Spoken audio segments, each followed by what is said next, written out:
poppers were called Keystone poppers. No, before I go there, let's go back. Since you want to talk about it, let's go to the right thing.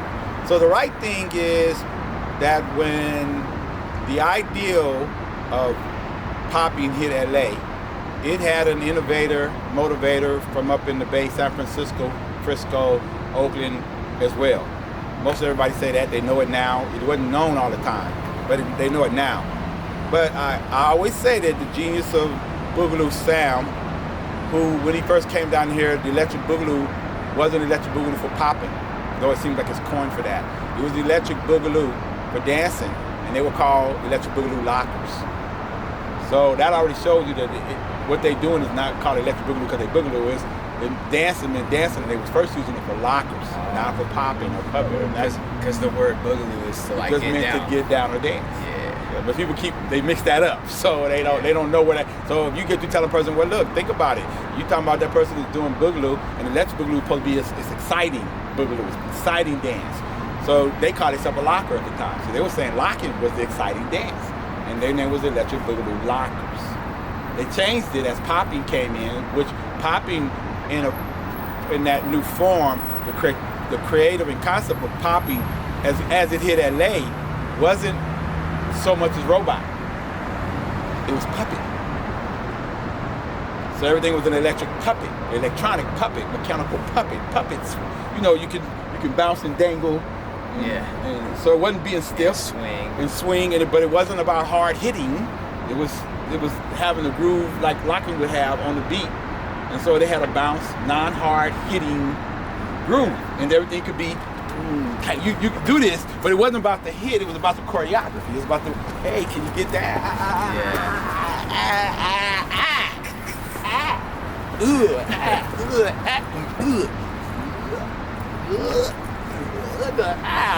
So it was about the puppet.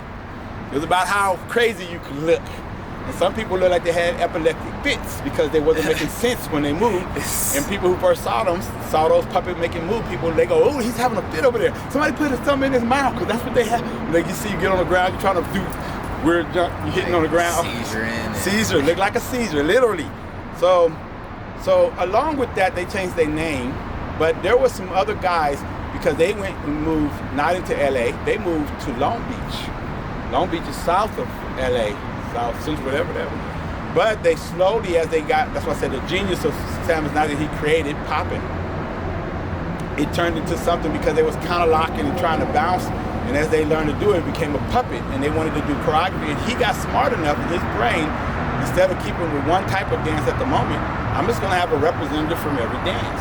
So he was himself the electronic boogaloo upscale choreography dance with some knee drops. The next dude was a robot. He had Robot Dane. He had another dude who was gonna do locking, so that would be Skeet. He was supposed to learn from the original Skeet, from the Ghetto Boys of Lockers, and become Skeet Jr., the locker version in the group, and vice versa. So anything there was gonna be so if they had the momentum that they had when he started, we got these things that they called in crumping or bucking. He would have had they would call Bucking J or crumping whoever. Crump Kid, whatever. You know, there would have been somebody in his group to represent every street phenom dance that would have came out.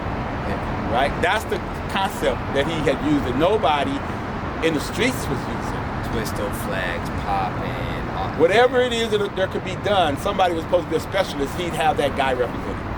And they were supposed to come learn the basic group routine and go do their own thing when it was out. Not have to steal from somebody else, take their moves and whoever. It was, what's your thing? Well, I'm Twisto flex something, so all he do was Twisto flexes.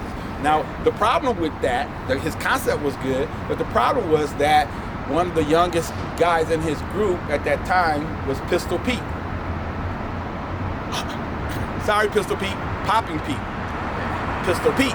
They call him Pistol because he was fast, not because he learned fast, but he moved fast. He didn't have what is called a 1-2 rhythm.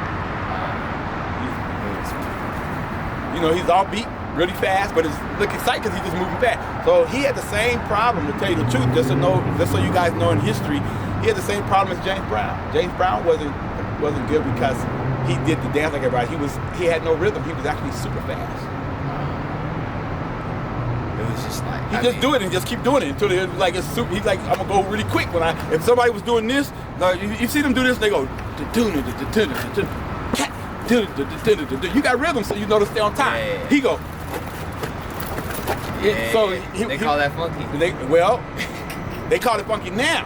When he first did it, they laughed, but then he learned how to hit a split and come back on the beat, and then go quick again. Okay. So he rushes through stuff. He was doing like a Ford fast version of everything, and it made slips and slides look very good because he was moving so quick and like he was sliding. How much did cocaine have to do with They that? probably had a lot to do with it initially, but the fact is, if cocaine had more to do with it than his own natural ability to do it, then he would have needed cocaine to do it every time. He could do it on call and decide to make it part of his own routine. So maybe cocaine helped him get it, but once he started thinking, oh, I know I'm different. Oh, this man. So, jump up. Oh, I'm tired. So he used the speed, non-rhythm, to be more exciting than everybody, even his background. Yeah.